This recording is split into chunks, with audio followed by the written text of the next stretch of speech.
என் இனிய நட்பு சொந்தங்களுக்கு வணக்கம். Tamil story box paradise channel இது உங்க யூடியூப் சேனல். இந்த சேனல்ல இருந்து நிறைய கதைகள் கொடுத்துக்கிட்டே இருக்கோம். கண்டிப்பா உங்களுக்கு பிடிச்சிருக்கும்னு நினைக்கிறேன்.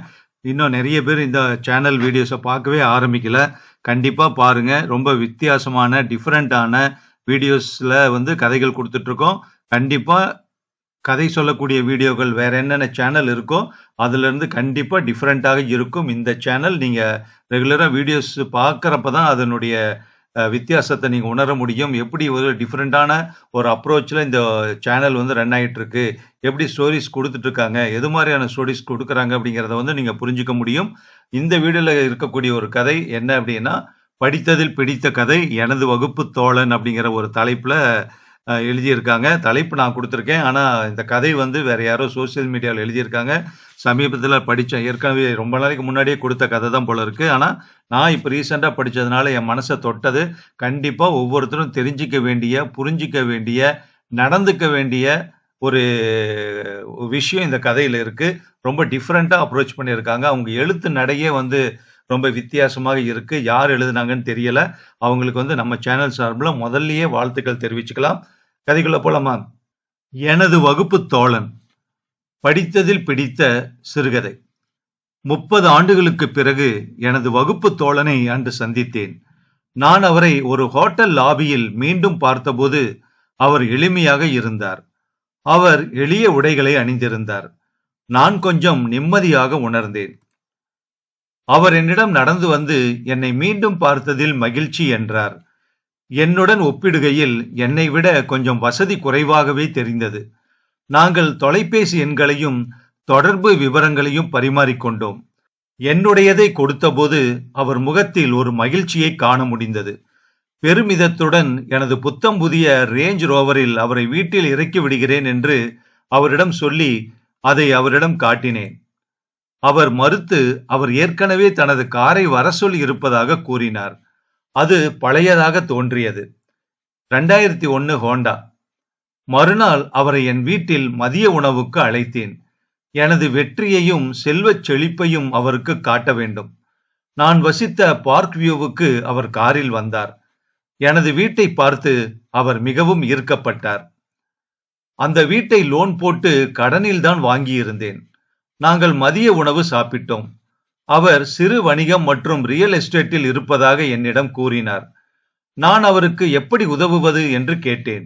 அவர் தான் நலமாக இருப்பதாக கூறி மறுத்துவிட்டார். ஆர்வம் இருந்தால் கொஞ்சம் கடனை அடைக்க உதவுகிறேன் என்று கூட சொன்னேன். அவர் என்னை பார்த்து சிரித்தார். அவர் என்னை விரைவில் அவரது வீட்டிற்கு அழைப்பதாக என்னிடம் கூறினார். அவருடைய பழைய கார் வந்தது. என்னிடம் இருப்பவற்றுக்கு நான் கடவுளுக்கு நன்றியுள்ளவனாக இருந்தேன்.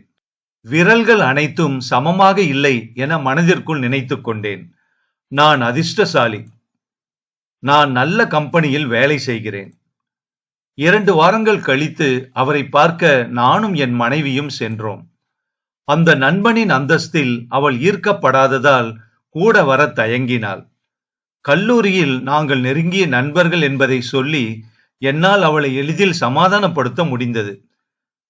அவருடைய எஸ்டேட்டை பார்த்தோம். அவரது வீட்டுக்கு செல்லும் வழியை கேட்டோம்.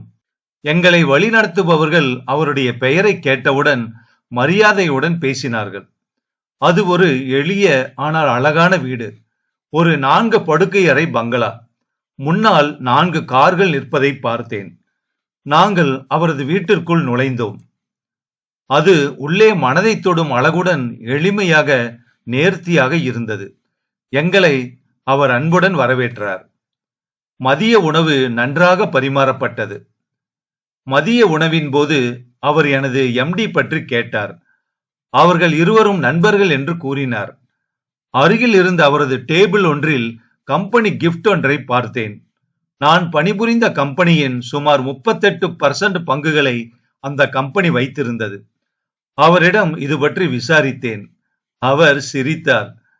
அவர் என்னிடம் அந்த கம்பெனி தன்னுடையது என்று சொன்னார். அந்த பெரிய தோட்டமும் அவருக்கு சொந்தமானது என்றார். எப்போது சார் என்று கூப்பிட ஆரம்பித்தேன் என்று தெரியவில்லை. எனக்கும் அவர் மீது பிரமிப்பு ஏற்பட்டது. பணிவு பற்றி நான் ஒரு பாடம் கற்றுக்கொண்டேன் அன்று. ஒரு பெரிய பாடம். தோற்றம் ஏமாற்றும். என் அசௌகரியத்தை அவர் கவனித்தார்.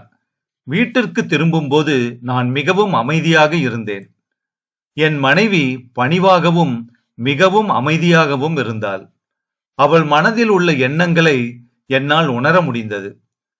கார் கண்ணாடியில் நான் என்னையே பார்த்தேன். கடன்கள், அதிக சுமைகள் ஆகியவற்றில் வாழ்கின்றேன். ஆனால் எனக்கு சம்பளம் கொடுப்பவர் மிகவும் அமைதியானவர், எளிமையான வாழ்க்கை வாழ்கிறார். உண்மையில் ஆழமான ஆறுகள் அமைதியாக ஓடுகின்றன.